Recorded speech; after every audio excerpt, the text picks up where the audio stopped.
Welcome back. It's Wednesday. It's about 12:30 p.m. and I'm looking forward to reading your writing number 5 submissions and marking them and getting them back to you, or at least getting the grade back to you. What I'm going to do now in this segment, I'm going to talk about the 4th episode of the miniseries John Adams. Okay, I'm going to read to you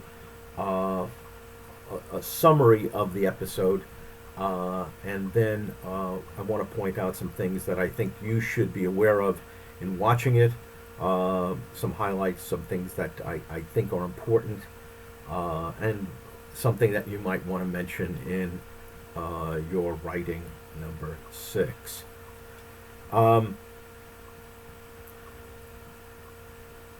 Part 4, Reunion. That's the name of the episode. It takes in the years 1781 to 1789, the end of the American Revolution to the time when there is for the first time, an election of the President of the United States, and it's going to be George Washington. Anyway, the summary says, the 4th episode shows John Adams being notified of the end of the Revolutionary War and the defeat of the British. He is then sent to Paris. He had been sent to France. He meets up with Franklin. Franklin thinks his actions are counterproductive in Paris. He doesn't really get what's going on in Paris right before the French Revolution, understandably. And he's moved over to the Netherlands. During that time, he's trying to contract and get an agreement and a treaty with the Dutch, and most importantly, that treaty containing loans from banks. So, at the end of the American Revolution, he's notified he's very, very ill, probably an influenza outbreak or some sort, and he's notified the defeat of the British.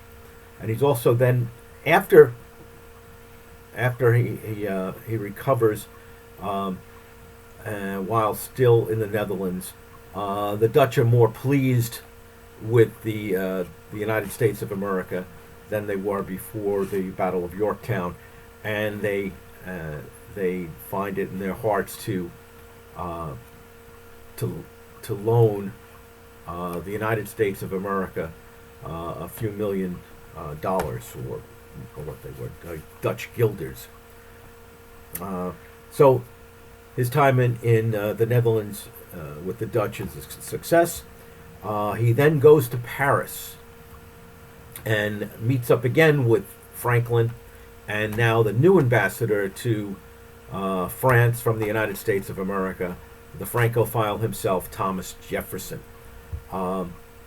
He's sent there to negotiate the Treaty of Paris in 1783. While there, he spends time, like I said, with Franklin and Jefferson, and he is reunited, thus the part of the title of the episode, Reunion.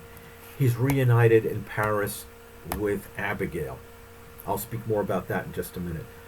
Franklin informs John Adams that he was appointed the first United States ambassador to the United Kingdom, and thus has to relocate to the British court of St. James. John Adams is poorly received by the British during this time. He's a representative there, for a recently hostile power, and represents in his person what many British at the time regarded it as a disastrous end to Britain's early empire. He meets with his former sovereign, King George III, and I'll speak more about that in just a second. And while the meeting is not a disaster, he is excoriated in British newspapers. Interesting that the British newspapers were powerful back then as they are today. In 1789, he returns to Massachusetts for the first presidential election, and I'm going to be talking about that in the 2 lectures that will follow this today. The Constitutional Convention and then the Constitution itself. But he comes back in 1789 just in time for the United States of America to hold its first presidential election. Again, the name of the episode is Reunion. He and Abigail are reunited with their children, who are now grown into adulthood, and especially the oldest son, John Quincy Adams, who he took to Europe during the American Revolution, and at the very young age of, I believe, about 14 years old, John Quincy Adams was sent by his father because he was proficient in a number of languages, including Russian. He is sent to the court of the Tsar as the ambassador from the United States to Russia, to Tsarist Russia. Anyway, the end of the episode where there's the family reunion, there is also the United States of America having having now formed a more perfect union. It holds its presidential elections with something called the Electoral College, and the first president of the United States, as we all know, is George Washington, and his vice president, the first vice president of the United States, who ran for president but did not get the sufficient electoral votes. In fact, George Washington gets all the electoral votes in the first presidential election. John Adams becomes the first vice president of the United States, and the last scene of the episode is we see the famous, the iconic scene of George Washington taking the oath of office in what is now on Wall Street, okay, Federal Hall. It's now Federal Hall. It's a museum right next to the New York Stock Exchange, and there's a giant statue outside of George Washington with his hand out, putting his hand on the Bible and taking the oath of office. Anyway, let me make a couple of points. This will be a somewhat short and quick video, I hope, compared to some of the other ones. First of all, you see the scene in the beginning. Poor John Adams. He's in Holland. He is gravely sick, but he receives the word that the long struggle is over. There is now a United States of America, free and independent from Great Britain. Everything that John Adams worked for in Philadelphia and got the the Continental Congress to agree to declare independence and to fight the American Revolution. He now receives the news and he breaks down. We next see him with the Dutch masters, if you will, the Dutch bankers, and they are very willing. In fact, they physically cut a coupon, or as my father used to say, he was from Brooklyn, a coupon. They cut a coupon guaranteeing a loan of a few $1 million, or like I said, million guilders, from the Dutch government to the now United States of America. We see John Adams in Paris. John Adams coming from New England, coming from Massachusetts, a staunch New England fundamental, not so much a fundamentalist Christian, but coming from the Calvinist New England Protestant ethic. We spoke about that early on, the Protestant work ethic, and not putting on air, not being very stoic, okay, very austere. They did not go in for the fancy life. And here is John Adams living in a palace, okay, temporarily, and you can see how totally uncomfortable he is with all these servants. But he's told by Thomas Jefferson and Franklin that these servants are a sign of France's recognition of the United States of America. Ambassadors must have servants, they must put on airs. And when Abigail comes to Paris, she is equally unprepared for being waited on literally hand and foot, and both of them are very uncomfortable. Of course, their first reunion together, they will maintain their love and friendship throughout their marriage and throughout their lives, and they hadn't seen each other in a long, long time, and that reunion is very, very touching and personal. But moving on to the meetings between Adams, Franklin, and Jefferson, the three giants of the American Revolution, and here they are all together. And Jefferson, coming from the plantation, is very much used to being waited on hand and foot, having servants, actually having slaves. But you're getting to see France right before the French Revolution, which is something to see because of the decadence and the corruption of the wealth and the separation of the wealthy and the rich and the noble versus the peasants. And you're going to hear a discussion between Franklin, Adams, and Jefferson as to what the United States should be and what it should become. And I'm going to talk about that when I get to the Constitutional Convention and the Federalists and the Anti-Federalists. Again, Abigail and John Adams are fish out of water. They do not feel comfortable in this opulent lifestyle, this decadent lifestyle with the clothing and the hairstyles and the fashion and the idleness of the rich. He moves on to London, to the court of St. James, as it's called.